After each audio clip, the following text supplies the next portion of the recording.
Howdy folks, welcome to Bullish on Farming. Today's May 31st and just moved the cows into a fresh paddock. We had a somewhat long cattle drive all the way past the house there. It was kind of a back and forth because we have calves popping out and a couple were napping, so I had to send the moms back. Too long to walk the calves. Move much better when the mums or when the calves are up because they just follow the mum. And so this is the first time we're in this field. We turned out April 28th. I took a video before this. I'm not sure if I posted it or if I will. Windy in the spring, but things have been going good. It's been a slower spring because temperatures haven't been as high, but we can't complain. You know what I mean? Our pastures are lush. We got plenty of grass for our cows. We run 3 to 3.5 acres per cow. And, we can get 60 to 70 days out of rest if we want to. So we've been grazing a bit different on this spring turnout. We turned out earlier than usual, and we were able to do that based off of our evaluation of grazing last year. Every farm's different. We now know this farm's performance that much better. And although conditions are different this year and we're having a slower start, because I've never had a spring this cold. Let's just put it that way. But anyways, the days are long and the spring flush still comes. So with proper management, you can just optimize any conditions you have, right? And that's what we talk about on this channel. And that's the strength into leveraging good livestock regenerative management. So grass looks good. And, over the years, you come to find that it's not necessarily how much grass you have when you're looking at it. It's how many days of rest thereafter that makes your grass look good or bad. Okay? So we've been doing spring turnout a bit different. We turned out earlier. We moved quickly into the spring flush. And now, because we've just gotten a week of rain, and I know the grass is just going to boom, and summer's going to start kicking in, we're going to be over the 20 degrees and plus that in the weeks to come. The grass is just going to grow fast. And last year, by the time we came around for our second lap, on the second part of our second lap, a lot of the pasture was mature, which we're not scared of. The cattle still eat it with the strip grazing techniques we use, but we want to try something different this year to see if we can get a different result, reduce the maturity of pasture. And pretty much what we've done is slow down, and typically we would bite the tips and move on in our first lap. We started doing that. Now we're doing more of a thorough graze, and on certain pastures that we know are strong and bounce back great, we actually do a hard graze. So more similar to a total graze, where you're matting down everything and you're not really leaving much standing. So the cattle graze a bunch, but then they trample a bunch as well. And typically we wouldn't start doing that till later in the summer. But it's all about real life application, isn't it? So this year, to prevent those fields going mature by our second half of our second lap, we want perhaps those fields to be reset earlier so that when they grow out, they don't have that much of a head start, so that they start heading out and all that type of stuff. Just a good experiment to try and keep our pastures more vegetative. And so we got a nice low spot that leads into a creek. So the beautiful thing about this farm is there's a lot of natural water the first half of summer. We got a creek that runs through the farm that allows us to turn out the cows in a long field that we use for calving. And that creek is natural water, so we don't have to worry about getting water through the pasture lines yet. I do have pasture line in this field that comes up to about halfway, an extension line to water our cows, but I don't need it right now because we have natural water over here, and it's starting to get marshy as I step in, getting closer, and you can see a lot of that wetland type grass here, which the cattle are happy to eat when it's vegetative like this.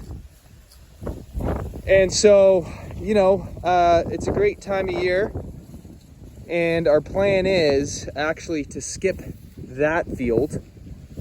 I didn't take a look when I walked away, but we have a whole probably 15-acre field there, and it's our weakest field. So that field we'll skip over and then revisit in our second lap. And we don't really get a third lap on this farm because of the amount of acres we have per cow. And so what that's going to do is allow us to have a nice full field on our weaker field, and then just do a total graze on that, reset. It only gets grazed once a year until it starts to perform better.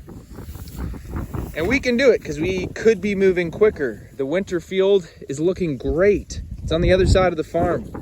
And I'm quite eager to get there by June to nip the tips off that, because that's become stockpile, which we keep ready for grazing in December and March, April. And so we didn't do that last year, so that opens up more pasture. And so we're sitting in a really good place. You know, a lot of your stresses go away when you have enough land for your animals, because you're not running tight and there's a lot of forgiveness, and you're ready for pretty much anything that's thrown at you. Okay, so feeling good. One quick note that I did say in the previous video, I don't know if I'm going to post it, so I'll mention it here, is, you know, grazing in those dormant seasons, our longhorns performed phenomenally. Their condition hardly budged. Okay, so when we started grazing, I think it was March 15th, we would roll out a bale every second day, every third day. And, you know, the Herefords, they kept up, but they didn't perform like our longhorns. And that makes sense because the longhorns are hardier, do better on poor quality forage, one of the last domesticated breeds of cattle, and they're native to North America. So, I mean, all those things, plus just observing the way they perform, smaller framed animal, of course, just goes to show why for a grass-fed program, grass-finished program, these animals are phenomenal. It's just the marketability of the beef, because they're much leaner.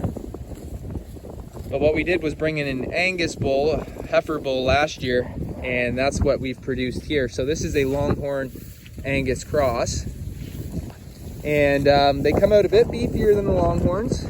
Get up right away, drink, no worries. You know, these Longhorns, if you look them up, they have a calving success rate of 99.5%, which is a rancher's dream. But again, it's the marketability of the beef. But we don't calve close to the barn, we calve on the move. You know, we're nowhere close to a barn right now, so it's always great when you know that you have great mothers, strong, hardy calves that get up and drink and take care of themselves. And that's all just a result of natural selection and the fact that the hardiest survived. So when you got one of the last domesticated cattle breeds, that's what comes with it. You know, Herefords, which I'm a big fan of, they've been domesticated and generationally bred out for beef cattle much longer. And so the mistakes that we've been making as humans, and the assistants, and the assistance in calving and all this stuff, has reduced their self-preservation qualities and their ability to perform as they would in the wild, and that has stopped, you know, the most favorable genes from continuing on. But, you know, if you're honoring natural selection in your own herd, you can also start to bring that dynamic in. And all our cows performed, you know, still more to pop out yet. I haven't had to do much with this herd that I have now over the past few years. But we also run a heifer bull. One year we ran a low line, which is the cross there, Hereford low line Angus cross. This is our prospect Longhorn bull. And he's gonna be in the group this year, but we're not really banking on him to get the whole herd done until next year. But let's just take a look at this guy here. You know, he's got the beefy, stocky, AAA beef Angus carcass. You can see that anatomy there. and he's a hybrid, so he's not as small as a low line, but really desirable with regards to frame and when you're talking about finishing a beef animal 100% grass finished. He doesn't want to show off right now because they've just been moved into a fresh paddock and they just get to munch the best feed. Corriente Longhorn cross. Actually pretty beefy. And I've heard those Corrientes complement the Longhorns by beefing up the cows. But we've chosen to go, and that's our Corriente girl right there. And you know, that's an Angus Corriente calf right there. Beautiful coat. And actually a nice stocky calf, low birth weight. I almost didn't want to band him, but I did. Because she's got a bit of an attitude, and I don't know if he's going to get any of that. So, look like those calves are coming out naturally pulled though, because you know, obviously the Angus bull was pulled and bred to the Longhorns, and the Corriente, they came out pulled. So I actually wouldn't mind some horn on them. I don't sell them at the sales barn. Everything's finished for beef, and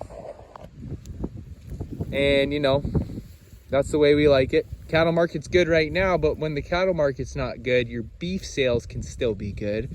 If anything, beef prices are going up. So if the cattle market goes down, you still have the same amount of calves coming out finishing for beef. You have more control and not as fragile to the economic conditions of the market. But different strokes for different folks. You know, this guy came out pretty thick. I didn't band him. And I wasn't as sold on the Longhorns at the time when I did it, but I kept them around because I thought maybe there was something to it. And I gotta say, if it wasn't for the lean quality, these animals 100% is what I'd be running fully. Strictly because of how well they perform and how reliable they are. It's just unmatched. But I've only got a few of them, and I'm a young guy, so still more years to learn yet. But I'm liking what I'm seeing. Anyways, folks, I'm going to cap it off here. I'd like to say thanks for stopping by, and God bless you all. I'll see you on the next one.